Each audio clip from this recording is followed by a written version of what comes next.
you're doing a lot of like Q&A stuff like this, right, to promote your books. How do you sort of prepare for being interviewed about your book? Well, you and I went and hung out on St. Patrick's Day Right. at a local bar, and you showed me that, and I was like, okay, cool, I like these questions. Well, you're not supposed to say that you were. Oh, you know, did I just pull back the curtain? No, that's fine. That's what we did.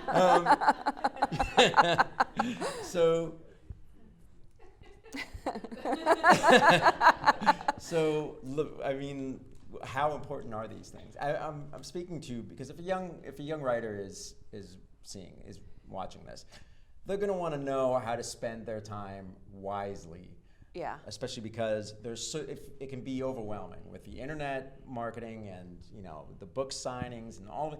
Where should they spend their time? Where is it most valuable? Which is why I'm asking that question to begin with. So I feel the PR is very important. The PR, this kind of stuff I think is the most important thing that you can do. You need people to be aware. It's all about raising awareness. And I am doing a multi-channel marketing campaign right now. I've got PPC going on. I've got social media happening. I'm experimenting with having bloggers review the book.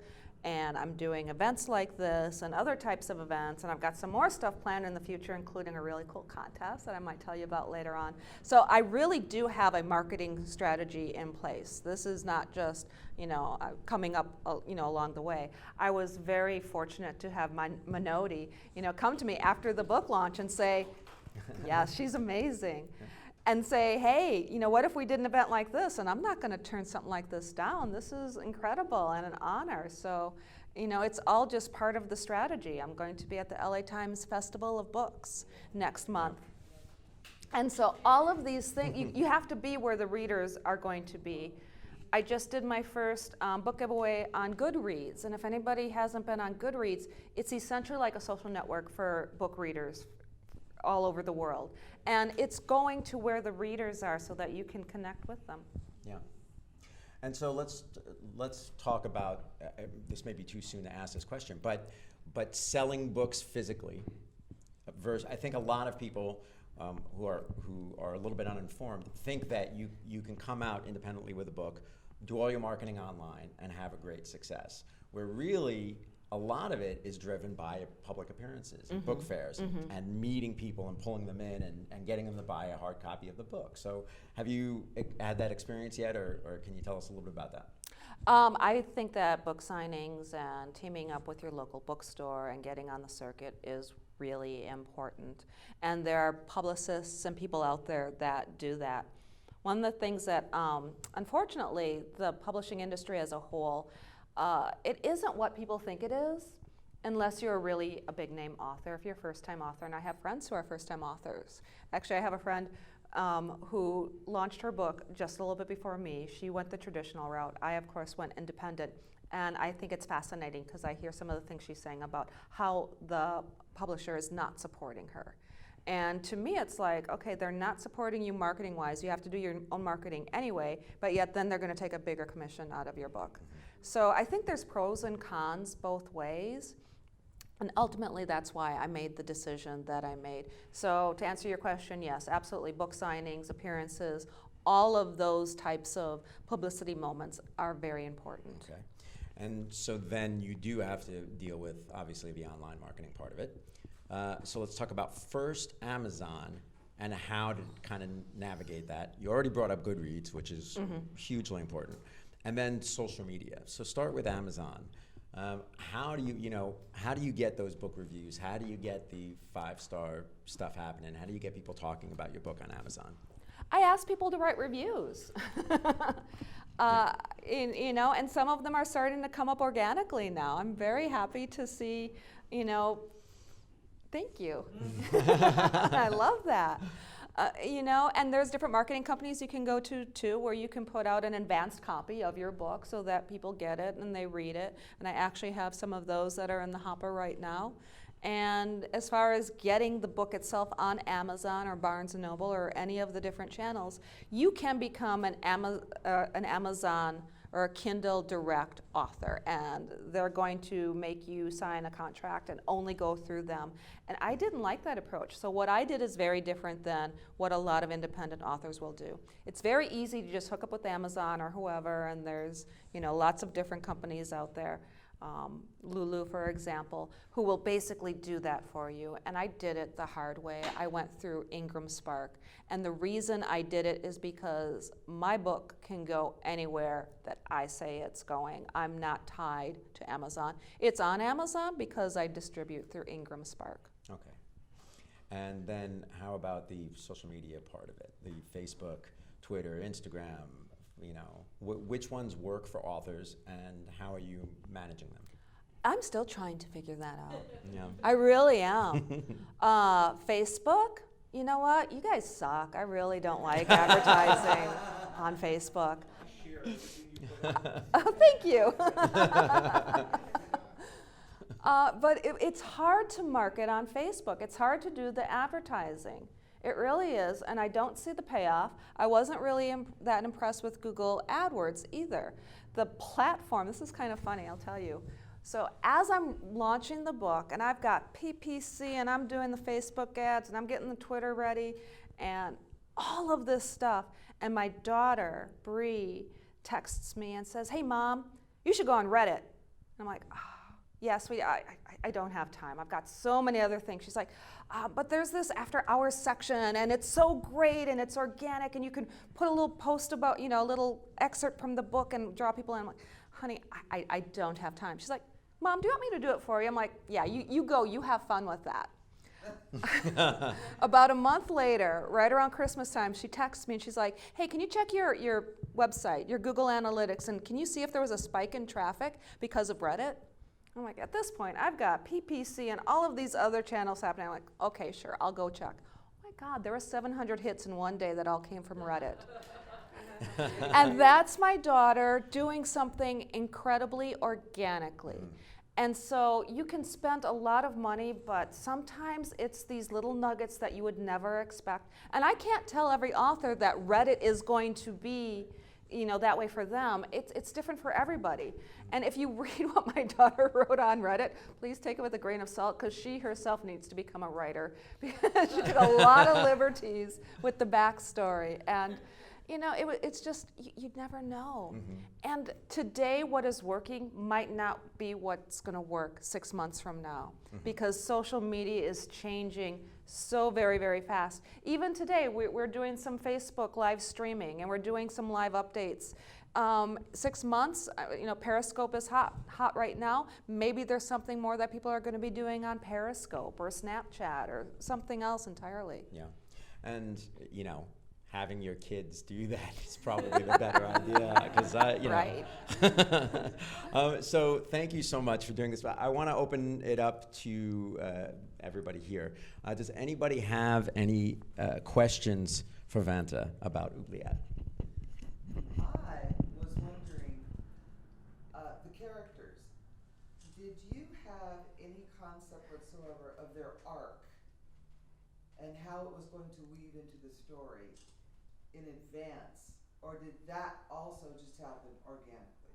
Did you have the arc, or did the weaving just happen? I'm just going to repeat it for the camera and for the recording. So she's asking, did you have an idea of the arc of the character, and how that weaves into the different stories?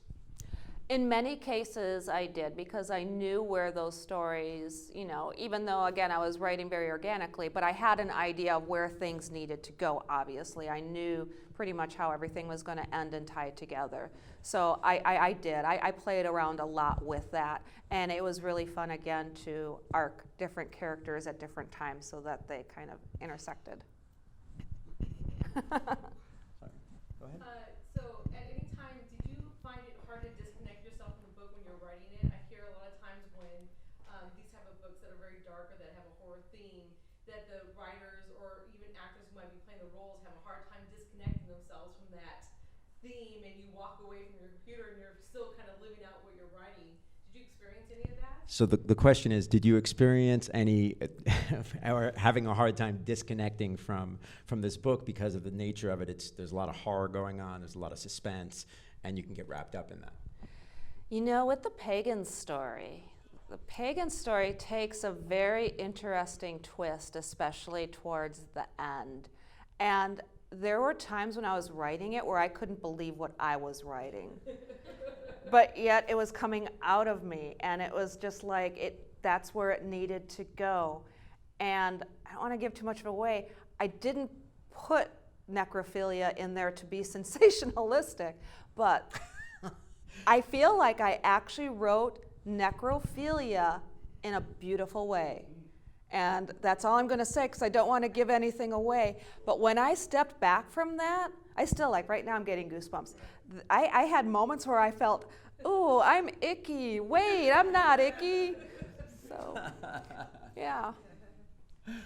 And we've got a question here. Did you ever have any random events while you were writing the book that you inserted because of something that just happened in that moment? And the question is, did you ever have any random moments that happened at that moment that you just inserted into the book? I'm trying to think. Yeah, there was some. Again, it kind of goes back to Phil's original question about inserting certain people into the book and characters. Or it was like, okay, lady, you're really getting on my nerves. Guess what? Yeah. Yeah. I bet everybody in this room is like, am I in this book somewhere that No, I don't know nobody about it? There's a character, her name is Gigi Jones, and she's, supposed to be the producer and the host for when Veronica is trying to get her display basically the decorating that she did in this castle for a TV show. And Gigi Jones was based on a real person who I had to encounter several years ago. So yep, she's in there. Do we have any more questions? So I really want everyone to kind of know this. From the time you had the idea to when the book was finished and published, what was the timeline like? Because, want people to understand how long it takes. Okay, so the question is, from the time you came up with the idea to the time the book came out, what was the timeline like? We're talking over 10 years.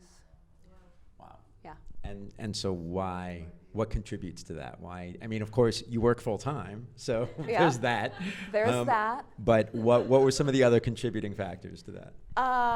Really, again, the naivete that I had when I first wrote things down. I was like, I'm going to bang this out in a year. And I did, but it wasn't good. And it was going back again and again and getting it right. And like I said, I had to go to Paris. I had to go to Loire Valley.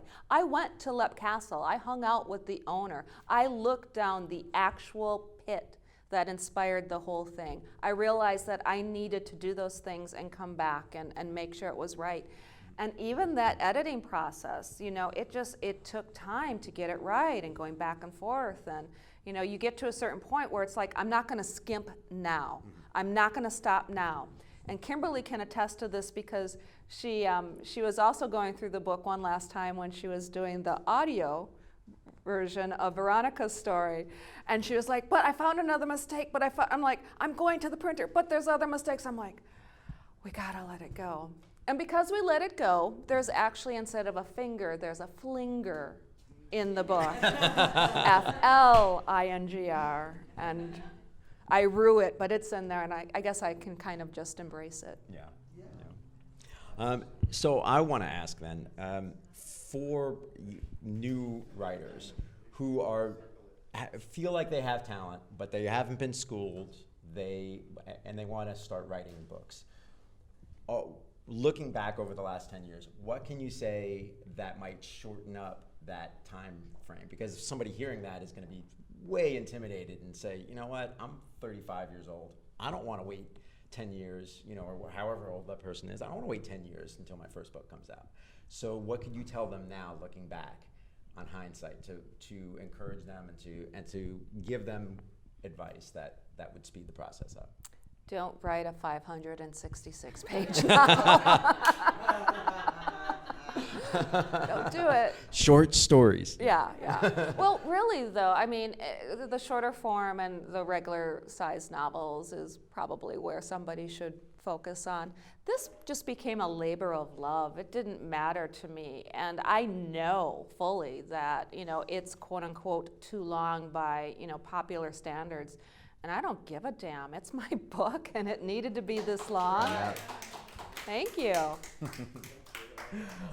Are there any other questions? Question. Did you think about the subject matter, something that inspired you, but did you think about the marketability while you were writing the book, or were you just writing from your heart and what inspired you, and then you figured, I'll worry about that later? So many books now are inspired by Twilight or fan fiction, and they all seem to be inspired by each other, and so I was just wondering if that played into any of your creative process at all or not. So the question is, and it's a good one, did you think about the marketability of the book before you started writing or while you were writing, or was this labor of love? And it's the reason I really love that question is because you and I were just talking before we started that this is actually a very marketable idea and a very marketable book for a lot of different reasons. But was that part of the inspiration? Was that part of the thought process? Like anybody who's writing a book, I think you think of the end game and what's going to happen, and hope that people are going to, want it at the time it comes out. I think I just got lucky, and maybe it was fate. Maybe that's why it took so long to write this book, because right now, what's going on is books and stories, I should say, like this are very, very hot. Like the timing is right. I don't want to jinx it. I don't believe in bad luck. I spoke to somebody recently who is interested in pitching it for episodic television. And her words were, it's got that penny dreadful American Horror Story type vibe to it. And I could not have done that intentionally from the beginning. That was 10 years ago. So I just kind of hit it when it's hot. People love binge watching TV shows. If you like binge watching a TV show, you're going to like reading a big old honking book. And if it gets turned into a TV show, I think it's just going to really come together quite beautifully. Yes. Over here. I'm a huge Audible fan. I like to read when I work. And I'm really glad that this is that long. I love this 45-hour. Right? You get your money's worth then, right? That's right. That one credit, yeah. So I'm wondering if this audio version is going to be launched at relatively the same time as the book itself, and maybe a little bit about that process, because it's such a new. So that's another great question. So she wants to talk about the audiobook, right? She's a big fan of audiobooks. She's wondering when will the audiobook be released? Is it going to be released at the same time? And then, what was the? I guess a little bit about the process. A little bit about the process. From what I gathered, there's some people in this room whose voices are probably going to be heard on this book. Uh-huh. That's cool. And I don't know, it's like a whole. Such a good point, and I want to highlight that part of it right there. Is that it's like a different art. It's like taking your art to another medium, and it's gonna look and have an impact differently on people. So that's a great question. So how did you approach that? What do you think of that? And what's the process? And then how do you think the listener is going to receive this book in a different way than the reader? I am a fan of Audible too, and I listen to 90% of my books. I'm just like you. While I'm commuting, doing yoga in the morning, in the kitchen, love listening to books. And so, because I don't hold anything back, that's actually how I met Phil. He's the engineer and he's helping record the audio portion of the book. And I pulled together a lot of people I know. I have a background in radio and broadcasting, so I knew a lot of people who could do the different storylines. And I think that's part of what makes this book. It's perfect actually as an audio book, because you have a different voice for each storyline, and I think that really helps enhance it a lot. And the words, when reading them and when listening to them, when they came to life, it was just a whole new thing. absolutely enjoyed the experience. And I have to call Kim out because, my God, her performance, she put so much into the performance. So Kim did Veronica's story, which is the main storyline. And you have to buy the book because it's so great to read, but then listen to the audiobook. It is so cool. Very cool. And the book is out now as a hardcover, paperback, and digital versions. The audiobook will be out soon-ish. Soonish. Yeah. We're working on it. Yeah. We got to wrap it up. I'm sorry, we got to wrap it up. Thank you very much, Vanta M. Thank Black, the author of Oubliette, A Forgotten Little Place. Thank you.